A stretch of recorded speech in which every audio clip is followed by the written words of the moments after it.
Gleaves. It's great to be here. I last saw Gleaves 1 year ago at the Founders Breakfast for the Free Enterprise Institute Center for American Idea at River Oaks Country Club in Houston. He did a great job in the keynote address there. What I'd like to talk about today is a subject that is taken up in my book, Econoclasts, which is a history of supply-side economics, which of course culminated in the Reagan Revolution in the early 1980s in a restoration of American prosperity to the historical trend. Supply-side economics was born in the 1920s as a result of the Great Depression that didn't happen, that of 1919 to 1921. And what I'd like to do today is simply discuss why the Great Depression happened in the early 30s and not in the early 20s when the conditions were just the same. We used to think that capitalism caused the Great Depression. Back in the 1950s, when John Kenneth Galbraith was writing, it became a common view that corporations, stock traders, the market, in a word, caused the incredible downturn of the early 1930s, whereby industrial production fell by a third and unemployment displaced fully 1/4 of the national workforce. It was a crisis of capitalism, as the Marxists were prone to say.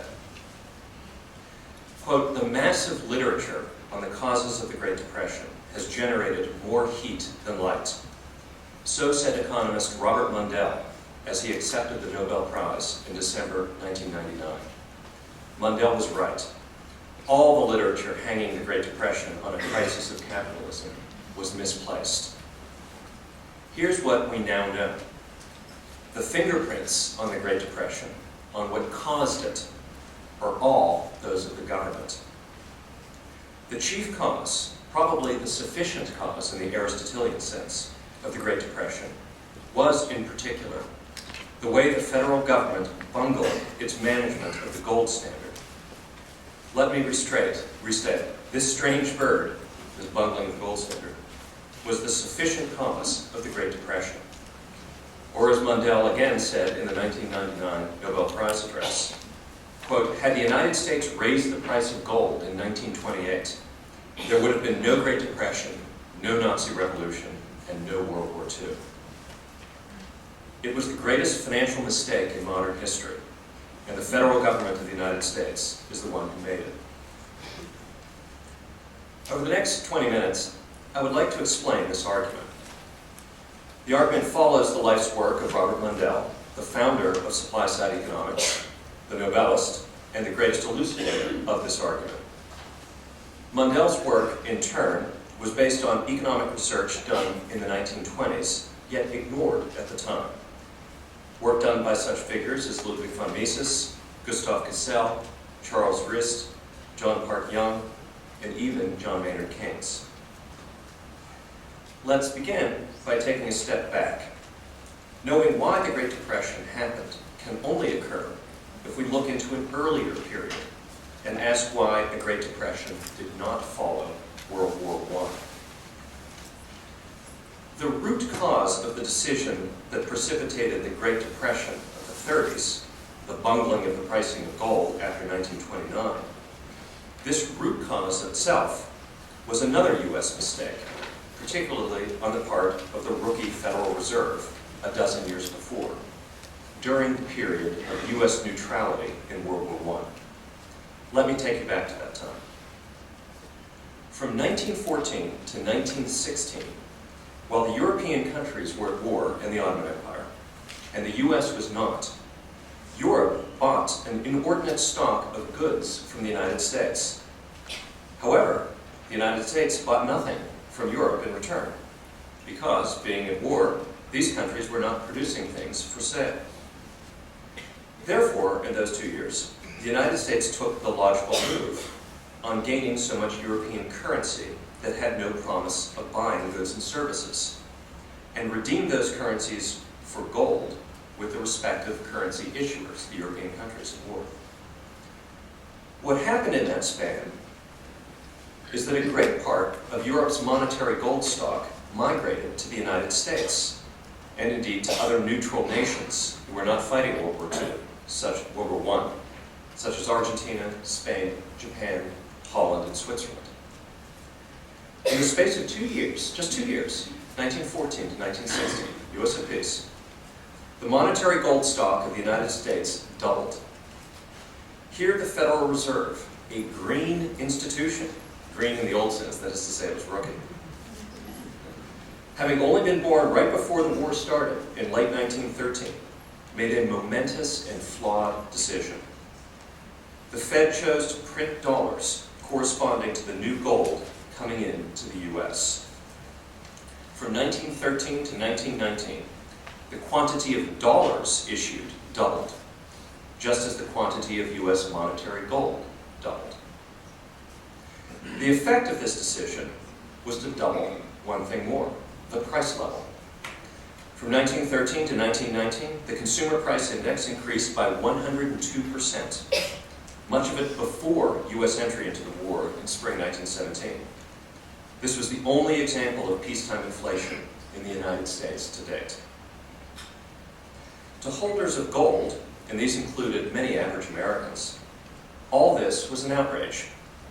If you had an ounce of gold in 1913, you could get $20 from the US Treasury, then the government's official conversion rate. And in 1919, for that same ounce of gold, you could still get $20 for it from the feds. But $20 in 1919 could buy you half as much stuff as in 1913. By doubling the dollar stock in the face of the remarkable gold inflows and creating a mega inflation, the United States had unwittingly halved the real value of all monetary gold. This was a mistake. In 1919, 6 years into its existence, and beginning to get its sea legs finally, the Federal Reserve realized it had made a considerable blunder, this inflation and this halving the real value of gold. So it tried to undo its mistake. From 1919 to 1921, the Federal Reserve proceeded to suck dollars out of the economy. It did this by various means, raising interest rates, raising bank reserve requirements, sterilizing new gold inflows. The results came fast and hard. Prices dropped, a deflation, by 25%, meaning that the Fed was halfway there towards gaining back the 1913 price level. But you see what this mega now deflation after 1919 meant for the economy. Nobody wanted to spend money. By holding money, you got richer, a lot richer. By taking the price level, which was at 10 in 1913, from 20 to 15 from 1919 to 1921, the Fed made sure that people who held but did not spend dollars saw the value of those dollars increase by fully 1/3, which is 20 divided by 15. With the Fed giving every indication that this deflation policy was going to be maintained until the price level hit 10 again, the 1913 level, there was all the more reason to hold and not spend your currency. For 15 divided by 10 is 50%. If you deferred purchases until the Fed was finished, your money would quickly appreciate by half. So nobody spent anything. And from 1919 to 1921, the United States had the worst depression in its history.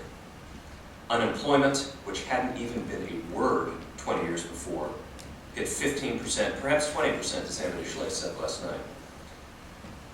Easily 50% higher than in any previous economic crisis.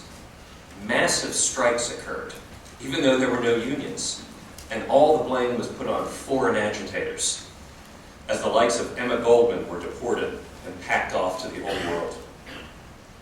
It wasn't foreign agitators. The only reason the incredible recession was occurring was that the Fed, of its own accord, was engineering a historic deflation. Finally, intelligence stepped in. New York Fed President Benjamin Strong finally got hold of the board and told it to cut it out.